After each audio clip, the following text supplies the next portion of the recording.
Well, it promises to be one of the biggest events of the year. Getting underway on July 28th, it's Tom's River Fest on the campus of Tom's River High School North, the Retaco Center in Tom's River. And appearing on the main stage and kicking off his tour on Thursday, July 28th, will be American Idol runner-up Clay Aiken. And Clay, I understand your tour runs through September 1st in Atlantic City? That's right. We're starting in New Jersey, and we're ending in New Jersey. I've been reading up on your plans for the show here, and it says it has truly something for everyone. Rock songs from the 50s all the way up to the present? Yeah, we kind of sat down. We knew we had an option to go on tour, an opportunity to go on tour this summer, and I kind of didn't know what to do with it. I said, well, I really don't want to go back and do the same things for my first album. I mean, we kind of run that into the ground by now. So I thought, it'd probably be a good idea to do a lot of covers and really do some up-tempo stuff and some fast stuff and some fun stuff, but how can I make that happen? And then I kind of had the idea, thanks to a friend of mine who was singing in a show in South Carolina, which was kind of a musical review from the 60s. I said, well, let's just do some type of a review of rock from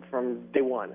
So we actually one of the songs that we're doing is the very first song from the that was number one on Billboard at the very beginning of the rock era. And we move forward from there. So we do stuff from the 50s, some fun stuff, some things that people will remember when we sat down and started putting these songs together. We had a list of probably 150 songs that we just could not decide. There's so many amazing things in the 50s, 60s, 70s, 80s, and 90s that we had a really hard time trying to pull out just the best ones. Well, there's so much material out there and so many good songs to choose from. It's amazing how much good stuff came out of, that's when all the good music was written as far as I'm concerned. They don't write stuff like that anymore. So we have stuff by Sam Cooke and the Andrews Sisters and the Goo Goo Dolls and Michael Jackson, both now and the Jackson 5, everything. So it's just a really eclectic show, and there's something I kind of said that everyone would be able to sing at least 5 songs, sing along to at least 5 songs, or else we wouldn't have done our job correctly. So sounds like a lot of fun. I know you're working on a new album too. Are you going to be previewing songs from that album on the tour? That's kind of the hope. We just now, really just yesterday, I got a very rough mix of one of the songs that we're hoping to put on the next album, and that was, like I said, just yesterday. So we're just now getting into the studio and getting all that done. But it's our goal to at least have 1 or 2 that we can preview, so we can go from the 50s all the way up to the 90s, do a few things that were on the last album, and then do the future. So it'll be a big time machine, really. All right, what was it like preparing for the tour, getting a band together in the rehearsal process and the like? We have an amazing band that kind of evolved from a band that Randy Jackson put together for Kelly Clarkson and I when we went out on tour early last year. And it's been the music director who's with me now is the same person who's been with me since that day one. And we've kind of evolved into a group that really fits what we're trying to do. All that band that was with Kelly and I is either with her now or with me now. So we put together a really good group of people who not only are extremely talented, but we get along like a family. We went out last Christmas and we just had such a great time with that we've had all the same people back, same people from last summer. It's just we really have more importantly to me, it's just a really great group of people to work with, extremely talented, and they're working their rear ends off right now as we speak, trying to get all this stuff learned. It's kind of tough.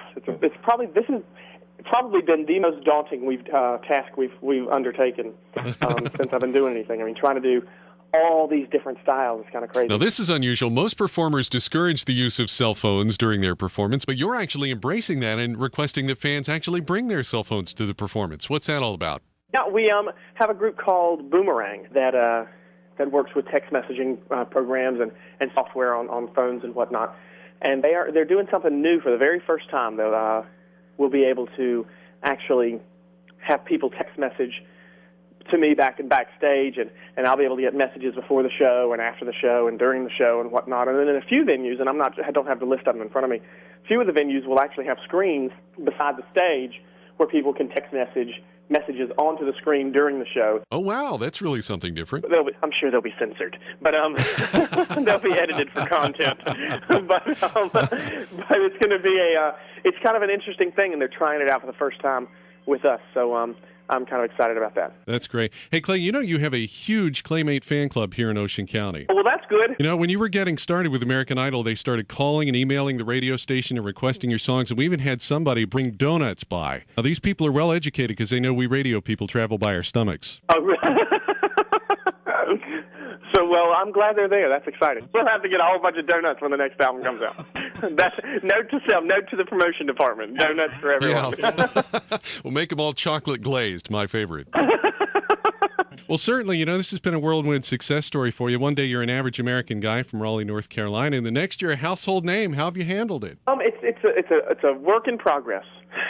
I mean, for a long time, and still, I'm kind of when it comes to groups of people, let's put it this way, I'm kind of a little more reserved and a little more apprehensive about big groups of people. And I was like that before this, and now when I go shopping, it used to be I could walk through the mall not too concerned about these crowds because, nobody noticed me. Now it's a little more difficult because now everybody's either staring or pointing or chasing or running or grabbing or, it makes my agoraphobia just a little bit more heightened. Well, listen, I know you're busy now, but do you get a chance to keep up with American Idol? Have you watched any of the recent seasons at all? I got a chance to go visit and see the show last year one time, and I watched a little bit, but I was actually out of the country for quite a bit at the beginning of this year, so missed a substantial portion of it, and was again out of the country for the finale. So I didn't get to see too much of this season. I mean, I've spoken to, I guess, obviously I'm very good friends with Kelly and friends with people from my season and season 3, but this past season I probably know the least about. Let me just get a couple of quick thoughts on the following people, and I know you said that you didn't get a chance to see all of them, but have you seen Carrie Underwood? I have. I think she's great. I think she's wonderful. I think it's high time we had a person who won with a country sensibility. Country band, sure. It definitely represents the demographic here in this country to have a rock girl, have a R&B guy, an R&B soul type girl, and now a country girl. Okay, couple other names. Bo Bice. You know what? I've met him just very, very briefly. And he's probably the nicest person who's ever been on that show. Fantasia. Fantasia's from North Carolina, so you can't say anything about her that's bad at all. She's wonderful. She's got a great personality and a very distinctive voice, without a doubt. Oh, certainly. Diana DeGarmo. A sweet girl. Again, I don't know too much about her. I haven't met her too much, but she's very sweet. I kind of liken her to a Hillary Duff type, to a very good, wholesome Hillary Duff type person. And how's Ruben? Do you guys still find time to keep in touch with your busy schedules? We do. We just 2 weeks ago we talked around there, and he's quite busy. He's busy with he's got a number of projects under his belt. He's working on his next album. Yeah, Ruben's a pretty busy guy, but then again, so are you. I understand you've been doing a lot of traveling.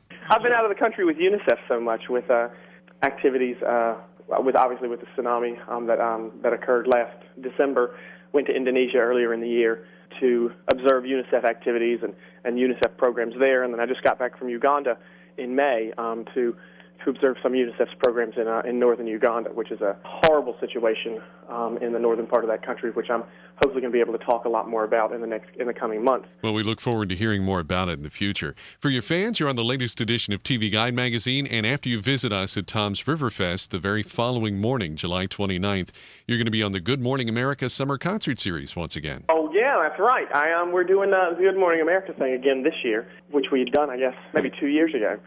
All right, we'll certainly be looking for you there. And Clay, do you have any parting words for the fans of Ocean County?